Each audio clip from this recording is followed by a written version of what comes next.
Hello, welcome again. Stephen from the Gold Coast Art School. We were talking about using old brushes and how old brushes can do things that new brushes can't.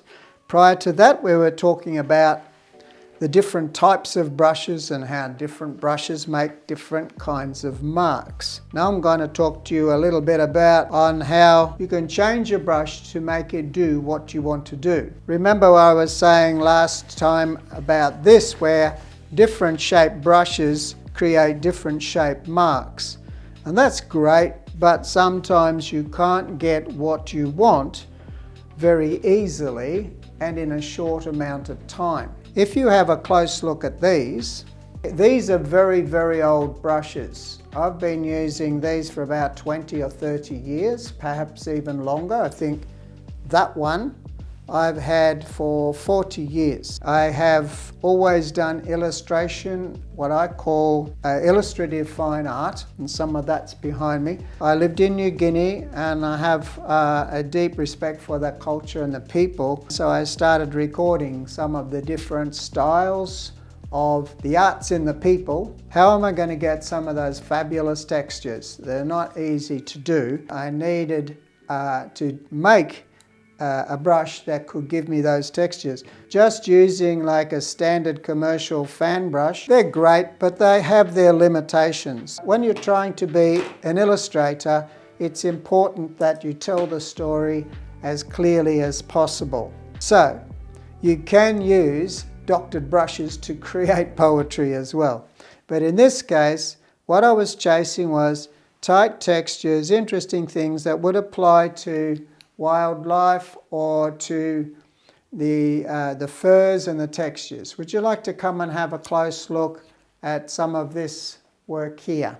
Can you see here, to get these fine textures and to get this you need a special brush to do it. If you see how these, you can't really do that with an ordinary brush. You can if you use one tiny brush and it takes forever and ever, but this is commercial work.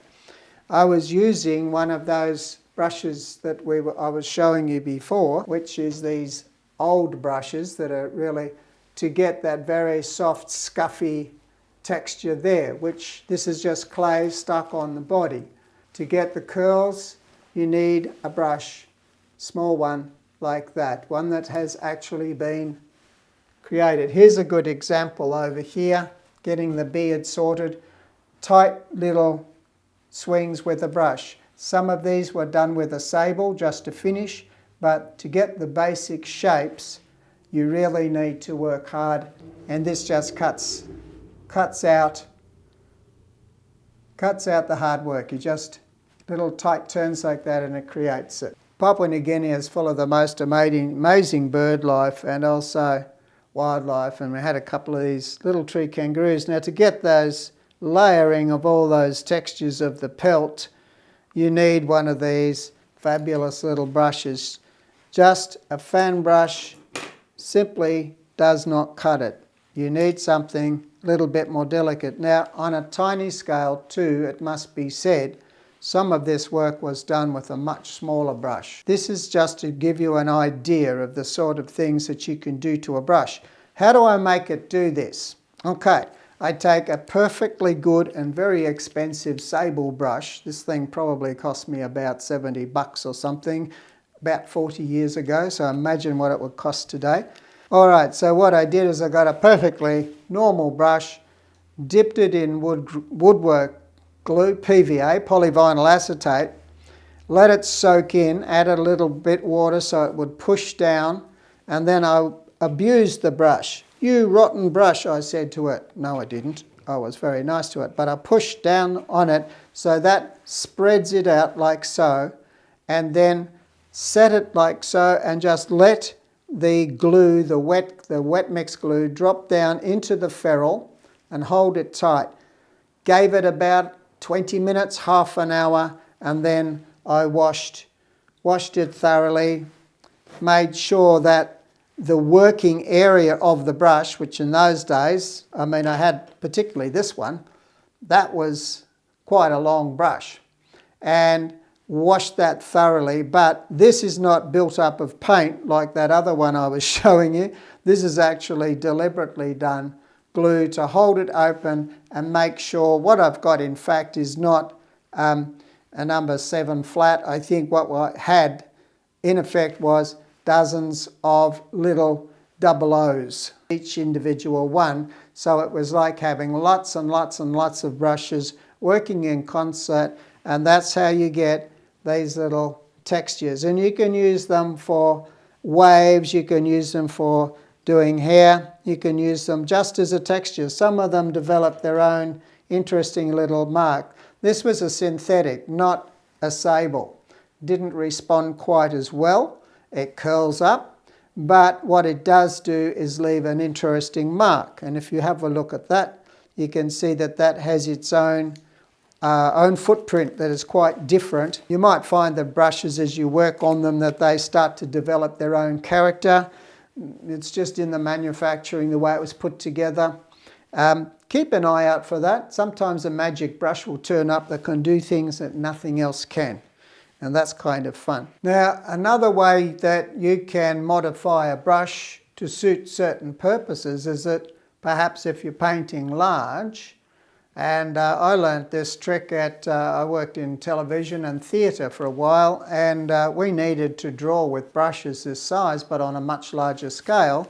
So we just stuck them on bamboo handles, which gave us much easier. Instead of getting down on your hands and knees and painting, you can paint from a distance. I got to the point, the sort of art that I do, draws on pop art, it draws on abstract expressionism, and sometimes you have the need to actually have a little bit of a surprise element in the way you paint, and you don't necessarily want it to be so predictable. I thought I'd go one further, and I took this perfectly reasonable, good quality synthetic brush and I stuck it in boiling water until it created that shape. Yeah, now that is almost impossible to control, and that's why I did it. Because part of my work, I'll take raw canvas and I will have images in there, but I like to refer back to when I was an abstract expressionist and include that a playful zigzag. Now, if you look at some of these close-ups of these zigzags, there's a live one over there just above my signature. See the way that flicks and stuff? That looks like I got there and it's quite accidental. Here's some more examples of earlier work where I have gone, and sometimes it's solid paint, sometimes it's transparent paint, but I do the zigzag and then I want it to end with a poof, with a pow, and so I do these little splashy bits, and sometimes they look like they took 2 seconds to do, and sometimes they do, but others they really take a while to build up to get that look, because I want to have a certain approach. Sometimes I want the images to be seen through, and sometimes I like the fact that they just splatter over the whole lot of it, little bit of anarchy.